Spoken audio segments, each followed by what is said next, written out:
saya ikut kelas dancing salsa. Oh really? Iya, saya ikut kelas dancing salsa. Saya juga tidak sangka. Dancing gitu kan kayaknya.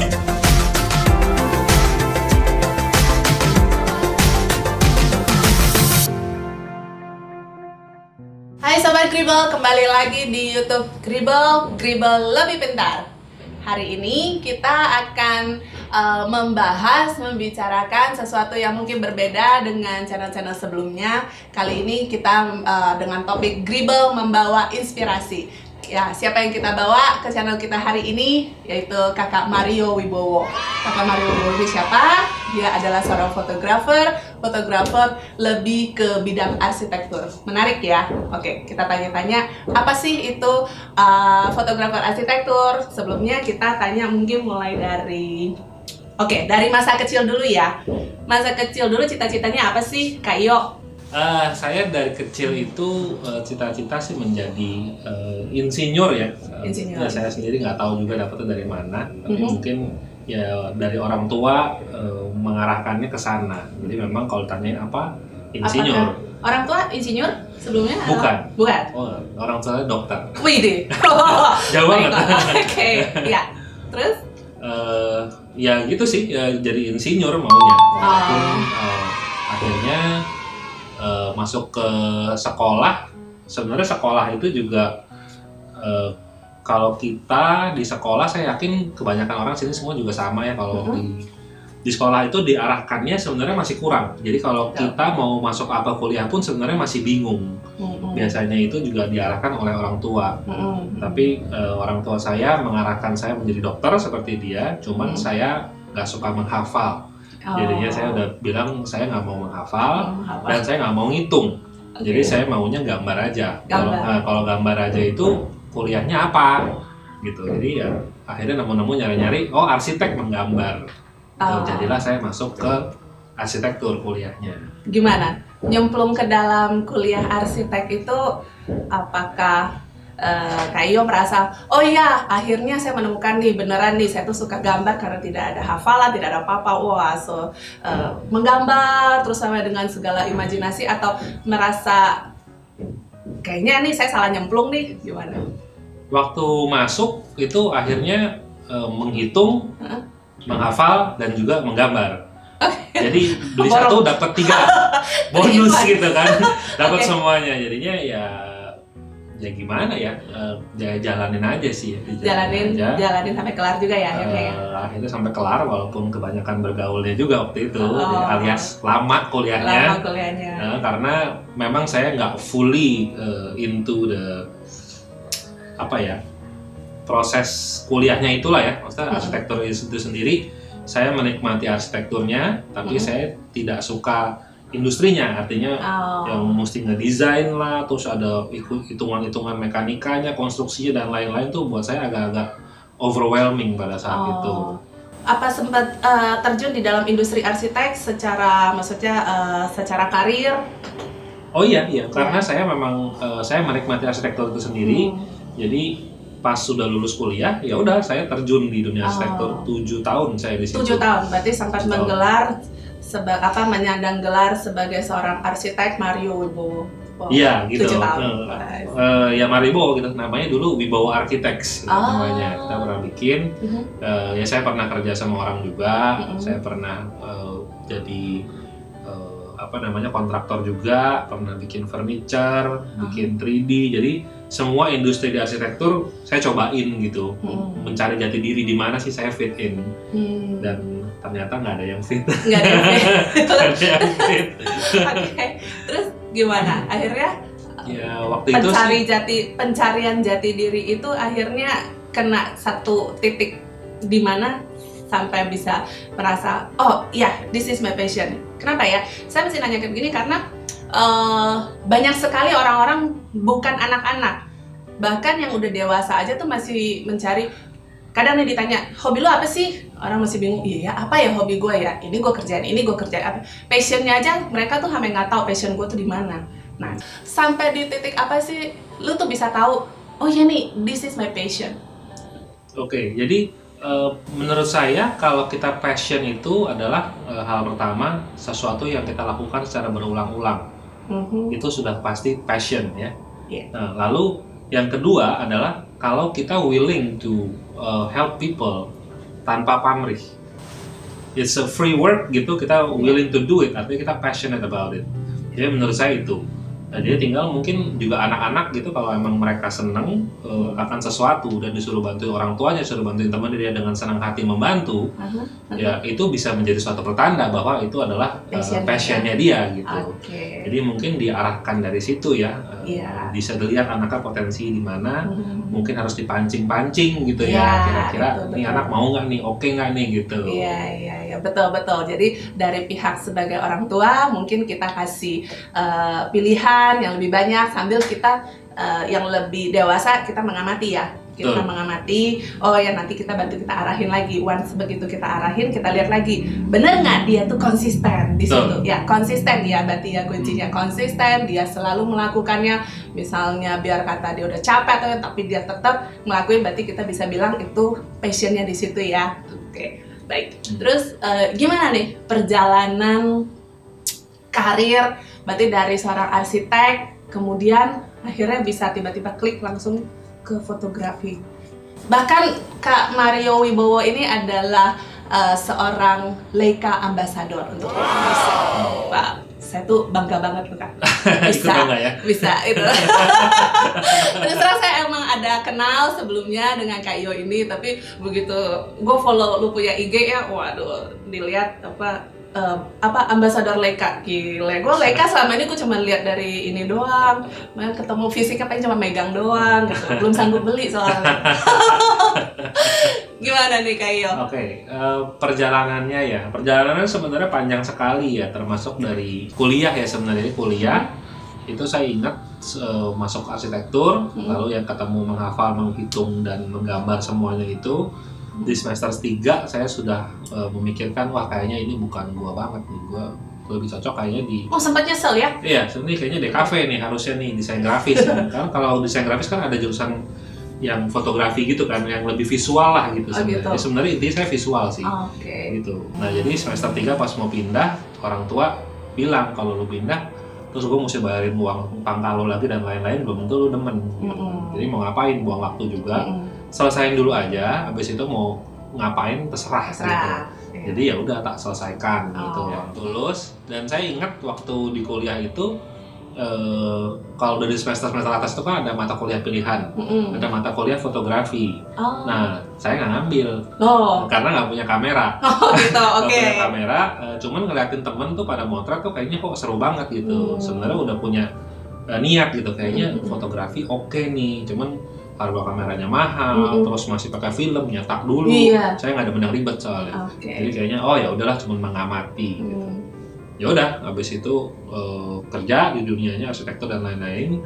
Kebetulan tahun 2007 saya mendapat kesempatan dipanggil mendapat kerjaan di Singapura. Ya, jadi saya berangkat ke Singapura, kerja di sana di suatu perusahaan multinasional. Nah, kebetulan di sana itu di kantor saya orang Indonesia ada 150 orang. Jadinya banyak teman lah ya, banyak teman, kita punya mailing list. Nah setiap weekend itu mereka pada pergi motret dan hari Senin mereka semua posting di email bahwa mereka motret apa. Jadi pada tahun itu memang DSLR lagi booming tuh, harganya udah digital, harga udah mulai murah gitu. Jadinya saya pikir wah kayaknya oke juga nih.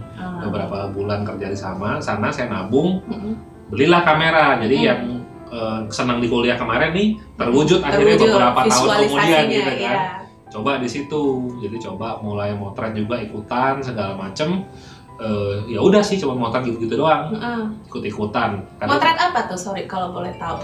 Kalau di Singapura sih motretnya kebanyakan city ya, karena kan gedung-gedung tinggi, terus ada. Berarti masih ada sedikit hubungannya sama arsitektur dong ya? Masih berawal dari situ, karena kalau motret itu berawal paling mudah dari benda diem. Jadi kita punya waktu buat mikir nih setelannya apa, mengenal kamera kita. Kalau objeknya bergerak kan baru mau mikir kamera udah hilang gitu kan. Jadi benda diem paling gampang untuk dipelajari di awal. Nah ya udah ikut-ikutan itu. Terus kayaknya mungkin sekitar 3-4 bulan akhirnya saya bosan karena nggak ada kemajuan. Kamarnya saya taruh tinggal, terus mulai mencari hobi lain lagi. Akhirnya ini saya yakin semua orang nggak nyangka sih, saya ikut kelas dancing salsa. Oh really? Iya, saya ikut kelas dancing salsa. Saya juga tidak sangka.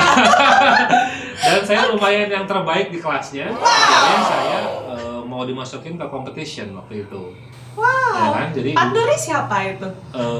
Any Indonesian friends pokoknya yang saya ikutan gitu kan. Oh gitu, oke. Jadi saya mulai dimasukin ke camp. Ada campnya buat di training dancing. Dan ternyata di trainingnya kayak tentara dong gitu Oh, kan. gitu. Iya, suruh dari sini sampai sana muter ya 360 derajat terus ke ujung. Balik lagi karena fisik juga kan memang kan. Begitu setelah ikut itu saya pikir kok kayaknya bukan gua amat ya udah dancing terus saya latihnya militer. Terus ntar kalau mau cari duit gua mau ngapain gitu kan, maksudnya mau dancing gitu kan kayaknya mungkin enggak ya kayaknya. Jadi saya dari situ mikirnya udah bisnis gitu kan. Kayaknya kalau saya mau jadi guru dancing dan cari duit dari situ kayaknya enggak. Maybe fotografi yang benar kali karena kalau cari duit gitu kalau kayak jadi wedding photographer kan duitnya banyak katanya gitu ya. Jadi udah akhirnya dari situ saya stop di dancing, saya gantung sepatu, saya ambil lagi kameranya, saya cari kursus di sana. Jadi jadi saya cari kursus, saya belajar dari guru-guru di sana, saya cari tuh beberapa sekolah, ada 3 nih, semua punya kurikulum beda-beda. Saya ikutin satu-satu. Nyicil tuh selama 2 tahun kali saya ikutin sampai semua liba selesai. Nah skillnya kan mulai naik tuh. Nah itu mulai berasa tuh, saya sering ikut lomba-lomba di Facebook, lomba-lomba di Flickr zaman dulu gitu, suka menang. Nah dari situ saya tahu oh kayaknya karya saya diterima nih sama masyarakat gitu kan. Jadi PD-nya mulai naik. Terus beli alat kan mahal. Nah mulai deh kayaknya mau cari duit boleh juga nih gitu. Mulailah di sana fotoin keluarga teman, fotoin baby teman, fotoin saya. Nah itu pas udah pulang. Keluarga saya. Ya dari situ sih awalnya. Jadi udah mulai bisa cari duit di sana, terus pulang ke Indonesia di sini. Pulang ke Indonesia, teman-teman di sana pun bilang, Mar lu pulang masih jadi fotografer gitu. Tapi saya sebagai masih denial lah ya. Karena dulu itu kayaknya pandangannya kalau jadi fotografer itu kelasnya di bawahnya arsitek sebenarnya. Fotografer itu tukang foto keliling gitu. Iya, dulu ya. Image orang mungkin seperti itu. Betul. Dari orang tua juga nggak ada support di situ. Betul. Nah, itu lu dia. Ngapain tukang potret? Nah, ini yang gue demen nih. Dari konten yang kayak begini, kita juga bisa kasih tahu ke orang-orang bahwa lu starting dari sebuah passion art itu tidak semata-mata lu tuh jadi is a painter atau ya itu fotografer tuh foto keliling, enggak gitu loh. Jadi kalau emang mau diasah lebih lagi, ditekunin lagi, apalagi sekarang dengan segala sosial media yang sangat bisa mendukung, mensupport, itu you can be somebody that brilliant ya, bisa brilliant banget, bisa yang dikenal sama orang. Dan art itu tuh sangat menarik, maksudnya art itu sampai lu tua lah. Betul. Ya, lo bisa menikmati, lo bisa menjalani, ya. Oke. Terus akhirnya setelah pulang ke sini, teman-teman pada bilang lo nggak mungkin jadi arsitek gitu kan, jadi fotografer. Tapi kan saya masih enggak lah, gue arsitek gitu. Udah pulang sini tetap ngarsitek karena kan masih butuh putaran duit kan. Tapi sambil build network di fotografi, gitu. Sambil build network. Terus mungkin setelah berapa tahun lah, 2 tahunan kayaknya, 2 tahunan, terus kerjaan fotografinya udah melebihi kerjaan arsiteknya. Arsiteknya udah mulai terbengkalai, fotografinya muter terus kan. Jadi akhirnya dari situ saya decide, oke lah kalau gitu mah saya mendingan kejar kerjaan yang saya senang gitu kan, dibandingin struggling buat cuman label doang yang dianggap orang arsitek gitu kan. Gitu. Jadi ya menurut saya sih nobody understands your dream. Ya, jadi mimpinya itu cuma kita doang yang tahu, not even your parents, not even your wife, semua nggak tahu. Kita yang tahu, kita yang wujudin. Gitu. Karena dulu orang tua, ya lo mau ngapain jadi tukang potret, kerjanya pergi jam 3 pagi, pulang jam 11 malam, gitu kan, terus nyuci film zaman dulu gitu kan. Tapi it's zaman dulu gitu kan. Nyuci film kan. Itu kan zaman dulu. Zaman sekarang kalau kita lihat brand-brand gede kan, dia semua fotografer sekali motret berapa puluh juta gitu kan.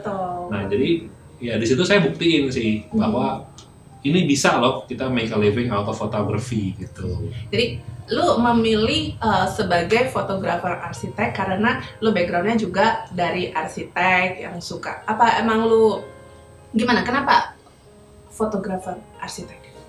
Nah itu juga agak coincidence, not coincidence probably, cuman saya bukan orang yang peka juga terhadap diri sendiri ya. Saya sendiri mempelajari diri sendiri, apa sih yang gue suka, apa yang gue bisa, itu yang saya juga pelajarin. Jadi not knowing kalau saya motret dari zaman dulu itu dari awal sampai akhir selalu menggunakan backgroundnya arsitektur, tapi nggak sadar gitu. Nggak sadar. Ya, tapi kalau milih tempat selalu cari tempat itu. Gitu. Lalu saya pernah waktu tahun 2011 saya mengambil gelar di UK ya, gelar fotografi. Nah itu saya harus bikin foto essay. Saya harus submit 15 foto ke sana dan menulis kenapa saya bikin project itu, konsepnya gimana. Jadi saya kan harus cetak, saya print ke UK gitu kan ya. Nah, waktu saya cetak, fotonya dijejerin, itu semua background arsitektur semua kelihatan tuh. Oh, ternyata begini ya gitu. Jadi itu karakternya udah terbentuk di situ. Jadi dari itu saya tahu, oh ternyata saya kuat juga di arsitektur gitu. Saya lihat tuh di Instagramnya tuh kayaknya tuh foto-fotonya tuh para hasil karya arsitek yang bergengsi juga ya. Terakhir kalau nggak salah sebelum lockdown ini sempat ke UK, ke London ya? Ke London ya. Wow, itu proyek apa ya? Ada proyek juga, kita foto apartemen di London kemarin. Tuh, foto apartemen sampai ke London, ya kan? Jadi bukan fotografer keliling ya? Ya keliling sih. Keliling, oke, keliling. Betul, keliling gitu. Tapi itu memang salah satu mimpi saya juga. Saya ingat waktu saya decide saya mau tekunin fotografi, semua orang bilang fotografi duitnya di motret wedding, gitu. You have to go to wedding photography. Ya udah, ada satu panutan saya fotografer Singapura, dia fotonya udah kemana-mana gitu. Saya lihat dia, saya ingat saya mau kerjanya keliling dunia dibayarin. Wow. Jadi itu saya mimpi saya dari dulu, jadi wedding photographer.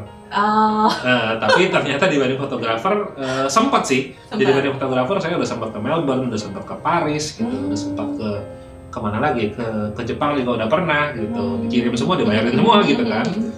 Ya tapi akhirnya walaupun nggak jadi wedding photographer, ternyata jadi architectural photographer saya juga kemana-mana. Saya udah ke China, saya ke Bahrain, saya ke London kemarin, gitu ke Venice. Iya. Jadi same thing lah ya. Wow, hebat ya. Makanya segala sesuatu kalau emang ditekunin dengan passion yang ada tuh udah paling enak deh, udah seneng, terus nekuninnya juga nggak dengan berat hati, dapat duit pula. Betul. Tambah lagi dapat jalan-jalan lagi keliling dunia. Ya. Oh iya, satu lagi, one last question. Apa mimpi, project apa lagi yang pengen diidam-idamin untuk dipotret dari seorang Mario Wibowo? Project apa ya?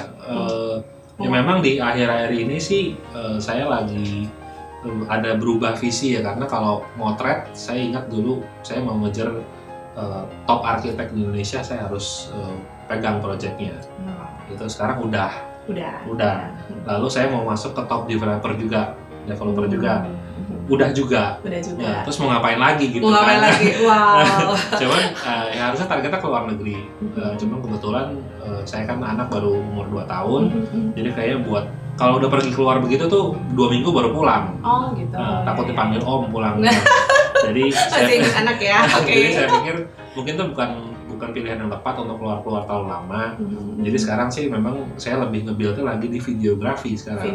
Jadi kita karena demand-nya sekarang juga video kan kebanyakan. Jadi kita masuk proyeknya foto video. Apakah ada niat ya untuk membagi knowledge, jadi kayak bangun satu sekolah mungkin untuk para, kayaknya sih tempat-tempat seperti itu, sarana seperti itu untuk anak-anak yang masih lumayan kecil untuk belajar fotografi? Kayaknya sih belum ada ya kayaknya ya. Ada nggak kepikiran untuk sampai ke bikin satu sekolah? Kalau saya dulu memang basicnya mengajar. Nah, basicnya saya dari mengajar. Saya senang share gitu. Cuman waktu itu saya semakin sibuk, akhirnya kelasnya itu saya nomor sekian kan. Oh gitu. Akhirnya saya kira nggak lanjutin lagi. Nah kemarin ini pas pandemi ini nggak ada kerjaan kan, bingung. Nah saya sempet tuh mikir lagi, oh ya udah deh kita coba deh bikin kurikulum, dan sempat berjalan kemarin, udah ada 2 batch kita jalan. Oh gitu. Ya mungkin kedepannya saya sih memang terpikirkan lagi ya untuk sharing lagi mengenai fotografi ya. Jadi mungkin anak-anak yang pengen ini ada sarananya ya untuk ini. Oke, kita tunggu sekolah art school dari seorang Mario Wibowo dengan segala passion dia, dengan segala skill dia. ya kita juga doain supaya Kak Mario Bowo ini bisa bersanding dengan para fotografer arsitektur yang kelas internasional. Ya, kita doain yang terbaik. Ada pesan mungkin Kayo untuk adik-adik di rumah, untuk mungkin para parents yang mendampingi anak-anaknya yang nonton sekarang? Pesannya apa ya? Ya pesannya menurut saya sih if you love something, ya do it right gitu, dipelajarin yang benar, dikulik, ya terus diseriusin. Tentunya itu pasti akan berguna sih, maksudnya entah kalau bukan buat cari duit, of course it's a life skill gitu kan. Kalau misalnya dari saya fotografi, kalau misalnya pergi traveling kan pasti kepake buat motret yang bagus gitu kan. Kalau kamu seorang laki-laki pasti cewek-cewek banyak yang senang. Gitu. Betul. Oke, ya udah. Sekian sharing-sharing kita hari ini. Kita thank you banget Kayo di tengah-tengah kesibukan dia meluangkan waktu buat kita. Thank you for sharing. Semoga ini konten ini bisa bermanfaat buat semuanya. Dan tungguin kisah inspiratif kita yang berikutnya bersama Gribble Lebih Pintar.